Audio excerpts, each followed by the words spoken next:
Hello students, good morning. आज इस video में एक सामान्य टॉपिक पर चर्चा करेंगे जिससे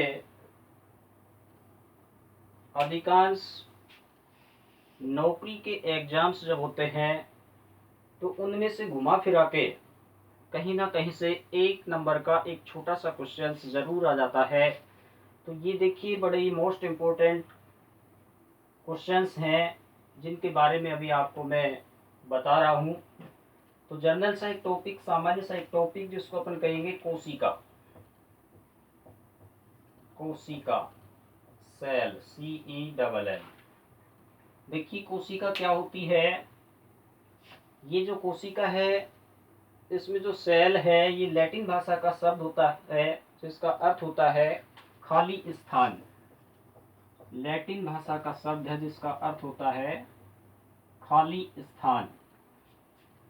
ये जो कोशिका है ये शरीर की संरचनात्मक और क्रियात्मक इकाई होती है। अर्थात हमारे शरीर में या इस प्रकृति में किसी भी जीव के शरीर का जब निर्माण होता है तो उसमें अनेक कोशिकाएं मिलकर के और उसके शरीर का निर्माण करती हैं, और उसके शरीर में जितनी भी जैविक क्रियाएं चलती हैं वो सभी कोशिका के द्वारा ही संपन्न होती हैं। इसलिए हम कहेंगे कि मानव शरीर की या किसी भी जीव के शरीर की संरचनात्मक और क्रियात्मक जो इकाई है वो कोशिका होती है। इसके बाद में इस कोशिका का अध्ययन विज्ञान की जिस शाखा में किया जाता है उस शाखा को नाम दिया जाता है कोशिका विज्ञान, या फिर इसको कहते हैं साइटोलॉजी। CYTOLOGY, cytology. या फिर मैंने यहाँ लिखा है कोशिका विज्ञान। कोशिका की संरचना और उसकी क्रियाओं के अध्ययन को कोशिका विज्ञान या साइटोलॉजी के नाम से जानते हैं।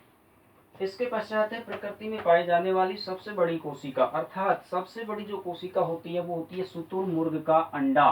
बहुत बार आया हुआ क्वेश्चन है, ये बार बार रिपीट होता रहता है। इसी तरीके से प्रकृति में पाई जाने वाली सबसे छोटी जो कोशिका होती है वो होती है माइकोप्लाज्मा गैलीसेप्टिकम।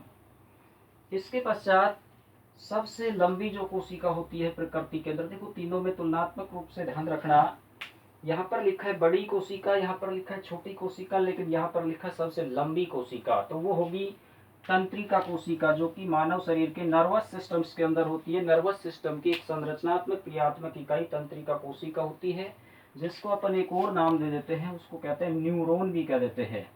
न्यूरॉन, तंत्रिका कोशिका, जो कि नर्वस सिस्टम तंत्रिका तंत्र की संरचनात्मक क्रियात्मक इकाई होती है। इसके पश्चात देखिए जो कोशिका होती है सेल्स, उसकी जो खोज है वो रॉबर्ट हुक ने की थी। किसने की थी? रॉबर्ट हुक ने 1665 ईस्वी के अंदर। रॉबर्ट हुक ने जब 1665 ईस्वी के अंदर इसकी खोज की तो उस समय इसने जीवित कोशिका को नहीं देखा था। इसने सबसे पहले जो कोशिका देखी थी वो कोशिका थी मृत कोशिका, और इस मृत कोशिका ने इसने लकड़ी के यानी कि कोर्क में देखा था, लकड़ी के कोर्क में, और छोटे छोटे कक्षकों के रूप में देखा, इसलिए उसने नाम दिया था ए स्मॉल डिपार्टमेंट, एक छोटा कक्ष नाम दिया था, और जिसकी तुलना मधुमक्खी के छत्ते में बने हुए कक्षकों से की गई थी। इसके पश्चात यानी कि इस रॉबर्ट हुक ने जब कोशिका को खोजा तो उसके बारे में जो चित्र बनाए, उसकी जो संरचना बनाई, या यूं कहें कि रॉबर्ट हुक के द्वारा लिखी गई जो पुस्तक है उसका क्या नाम है, तो नाम होगा माइक्रोग्राफिया पुस्तक। बहुत बार आया है ये सब, सेकंड ग्रेड में भी 2-3 बार आ चुका है राजस्थान में। तो इस तरीके से यानी कि रॉबर्ट हुक ने 1665 ईस्वी के अंदर कोशिका की खोज की, और कोशिका के जो चित्र थे वो माइक्रोग्राफिया पुस्तक में बनाए या लिखे थे। तो इस तरीके से रॉबर्ट हुक द्वारा लिखी गई पुस्तक का नाम पूछा जाए तो हम उत्तर देंगे माइक्रोग्राफिया। इसके पश्चात आता है जीवित कोशिका, क्योंकि रॉबर्ट हुक ने तो मृत कोशिका को देखा था, तो जीवित कोशिका को 1674 ईस्वी के अंदर देखने वाले जो वैज्ञानिक थे वो थे एंटोनी वॉन ल्यूवेनहोक, जिन्होंने सबसे पहले जो जीवित कोशिकाएं देखी थी उसके अंदर एक तो देखा था जीवाणु को, और एक देखा था स्पर्म या